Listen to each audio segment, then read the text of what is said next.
we have a little bit of time where I can answer some questions if there are any. And I know nobody ever has a question about what we do at the Statesman Journal.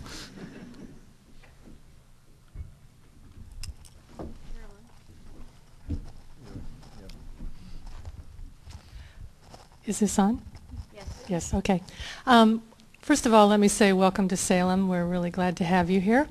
And I know this happened before you were here, but I noticed like in the last, about a year ago, I can't remember exactly the timing, where they eliminated the business section of the paper, which was very disturbing to me.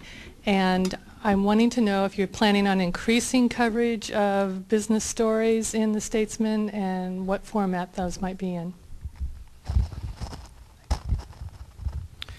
Good question, and thank you for the welcome. Newspapers across the country right now are paring back business sections. There are very, very few newspapers, even in big cities, that have freestanding business sections anymore. It's partly as the economy has changed.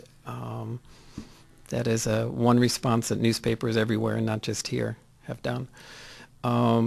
Bill is looking at and talking about, and he and I have talked about, how can we provide as much business coverage as we possibly can, given that.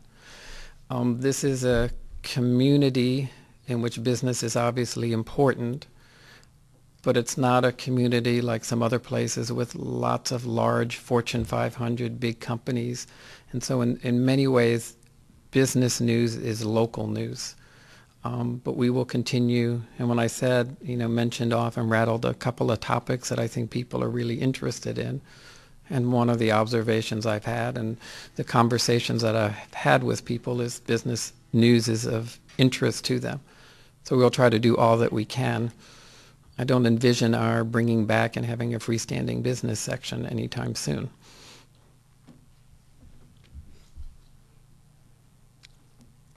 Other questions? Steve, I'd just ask you the role of tone within your headlines in your newspaper and what your thoughts are on tone as it goes out to the community. He was asking, the question was about tone and what are my thoughts about the tone in the newspaper and in headlines in particular. I'm glad you asked that question because I'm incredibly sensitive to the tone of a newspaper and the tone of what we do. And I mentioned that when I was in Boise, people hated the newspaper. When I say hated the newspaper would do research every couple of years, and people would say, oh, they don't really like the newspaper. And a couple of years later, they would do more research, and they liked the newspaper even less. And then a few years later, by the time I arrived, they really didn't like it. One reason they didn't like it was about tone. And I think we don't want to ever be the dog with the pant leg. We want to be aggressive, pursue stories, but we don't ever want people to feel like we won't let go of something. I think we want to be respectful, and I think you want to do it, and I want people reading the newspaper to have a sense that the people who are editing the newspaper and writing the newspaper, they care about this community. And I know that because having spent time with them already. And so we want people reading it to make sure that that comes through. And I think this is nothing like what it was in Boise. I feel pretty good about it. I'll tell you the best way. Writing headlines is one of the hardest things to do. And if you think about it, that you have 4 or 5 words to try to grab somebody's attention and also accurately summarize a story, and you have very little time to do it because you're on deadline and we want to get the paper out to time, and you then have to go on and write a headline on another story. Very hard to do.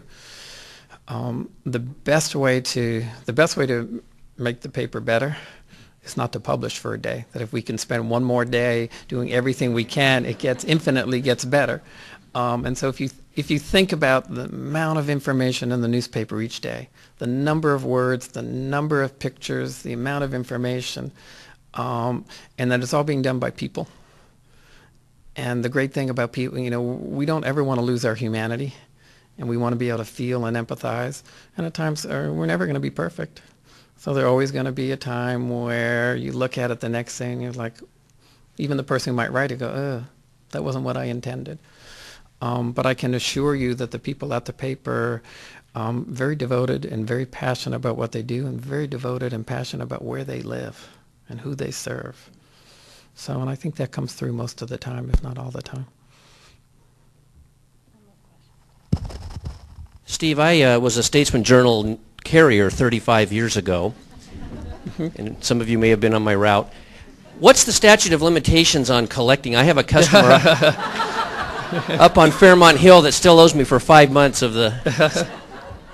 Seriously. Well, if it's revenue, we'll take it. And I thought you were going to say you wanted your job back. I might, so... Okay. Let's talk. I just want to commend the newspaper for the zoned coverage, those 5 editions that are out and about. I have friends who will say, well, that's just the advertiser. And I'll say, no, no, no, no. Some people who don't subscribe to the paper get it as a Wednesday supplement. But for those of us that subscribe to the newspaper, and I think everybody should, those 5 zoned editions are wonderful for local neighborhood coverage. And those editions do great coverage, great reporter coverage, but they're also looking for reader-supplied coverage. And I'm just seeing churches and schools and neighborhood associations. There's just a real opportunity. When I was a journalism major at Oregon State, they told us that the public didn't really have any say in how journalism went, and this was 30 years ago. It's a delight to see how communities and journalism can work together to be part of the community together and cover the news together. Well, thank you. And you're certainly right that the public has a big say in what we do. And I'm of the view Bill can do whatever he wants with the newspaper tomorrow, have any type of headline. He can be as sensational as he wants, and he can do it a day or two later.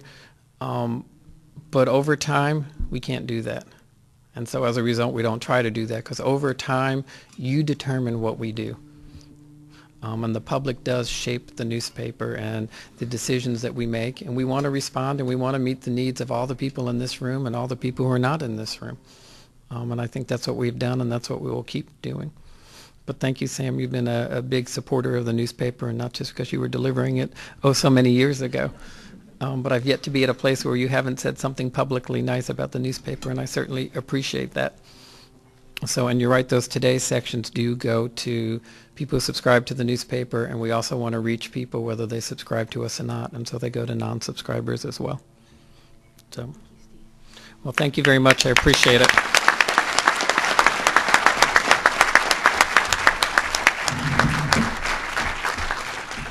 Thank you, Steve, and Chamber welcomes you to our community, which is now your community, and we look forward to experiencing your vision and participating in that vision in Salem.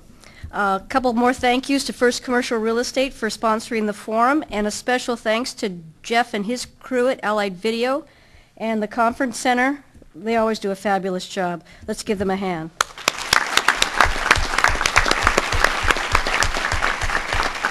And just one more item before we adjourn. As we all think about the economy, and it may not be the best of times, but I don't think it's the worst of times.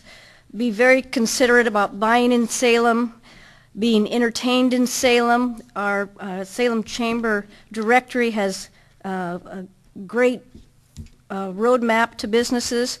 And as you're leaving, Art Smart, they have calendars for us out there as we leave the conference center for our entertainment needs. So get out there and stay positive and have a safe day.